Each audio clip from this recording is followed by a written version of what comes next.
Hi viewers. இன்னைக்கு September 14 Siragadikka ஆசை serial என்னாச்சு பார்க்கலாம்க்கு முன்னாடி சேனல் சப்ஸ்கிரைப் பண்ணாதவங்க மறக்காம சப்ஸ்கிரைப் பண்ணுங்க.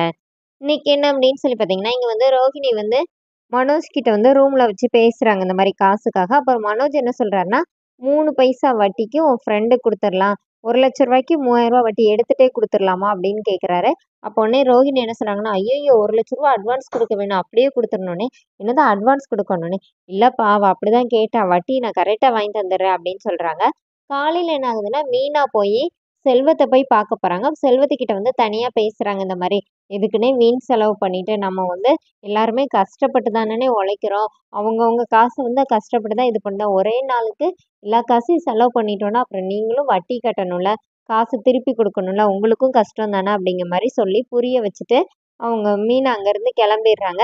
இப்போ இங்கே வந்தோடனே செல்வம் வந்து அவங்க ஃப்ரெண்ட்ஸ் கிட்டலாம் பேசுறாரு. அப்போ ஏற்கனவே முத்து வந்து சொல்லிட்டு இருந்தான், அவனுக்கும் தங்கச்சிக்கும் இந்த மாதிரி காரசாரமா விவாதம் போயிட்டு இருக்கு அப்படின்னோடனே, நம்மளால அவனுக்கு பிரச்சனை வேண்டாம்டா, பேசாம நானே பார்த்துக்கிறேன்னு சொல்லிட போறேன் அப்படிங்கிற மாதிரி செல்வம் சொல்றாரு. இங்கே என்ன ஆகுதுன்னா, மனோஜ் வந்து ரோஹிணிக்கு வந்து அந்த காசை கொடுத்துட்டு ஒரு பாண்டில் வந்து சைன் வாங்கிக்கோ அப்படின்னு சொல்லி அனுப்பும்போது, அவங்க ஃப்ரெண்டு வித்யா வந்து அழுதுட்டே வராங்க.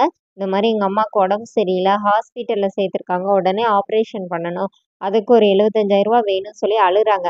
அப்போ ரோஹிணி வந்து, இருடி என்கிட்ட வர காசு இல்லை, என்னோட சேவிங்ஸ்லாம் இல்லை அப்படின்னு சொல்லிட்டு இருக்கும்போது, மனோஜ் தனியாக கூப்பிட்டு என்ன சொல்றாருன்னா, நீ தான் கையில் வச்சிருக்கல அந்த காசை கொடுனோடனே, இது இன்னொரு ஃப்ரெண்டு கேட்டா இவளுக்கு கொடுக்க முடியாது, என்கிட்டயும் காசு இல்லை அப்படின்னோடனே, இப்போ மனோஜ் என்ன சொல்றாருன்னா, பாவம் கூடவே சுத்திட்டு இருக்கா, உனக்கு எவ்வளோ ஹெல்ப் பண்ணியிருப்பா, பேசாம நான் அவளுக்கு 75,000 கொடுக்குறேன், அதுக்கு ஒரு 3 காசு வட்டி வாங்கிக்கலாம் அப்படின்னோடனே, இப்போ அந்த காசை வந்து மனோஜ் வந்து அக்கௌண்ட்டுக்கு மாற்றி விடுறாரு.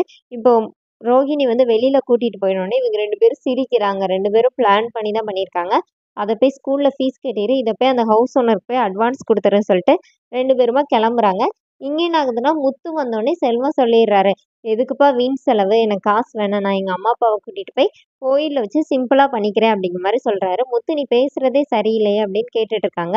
அதோட என்னோட எபிசோட் எண்ட் பண்ணிட்டாங்க. நான் நெக்ஸ்ட் வீக் என்ன அப்படின்னு சொல்லி பார்த்தீங்கன்னா, ரோஹிணி போய் சிட்டிய பார்க்க போகும்போது, சிட்டி என்ன சொல்றாருன்னா, இந்த மாரி உங்க மாமியாரோட காசு கொஞ்ச நாளைக்கு முன்னாடி காணாம போச்சுல்ல, அத வந்து எடுத்தது இந்த மாரி மீனாவோட தம்பி தான். அதுக்கான ஆதாரம் வந்து வீடியோ ஆதாரம் வந்து முத்துவோட ஃபோன்ல இருக்கு. அத நீங்க ரிலீஸ் பண்ணிட்டீங்கன்னா போதுன்னோனே, இப்ப ரோகிணி என்ன சொல்றாங்கன்னா, இவ்வளோ நாள் இல்லாம அத ரிலீஸ் பண்ண வேண்டிய அவசியம் என்ன அப்படின்னு கேட்குறாங்க.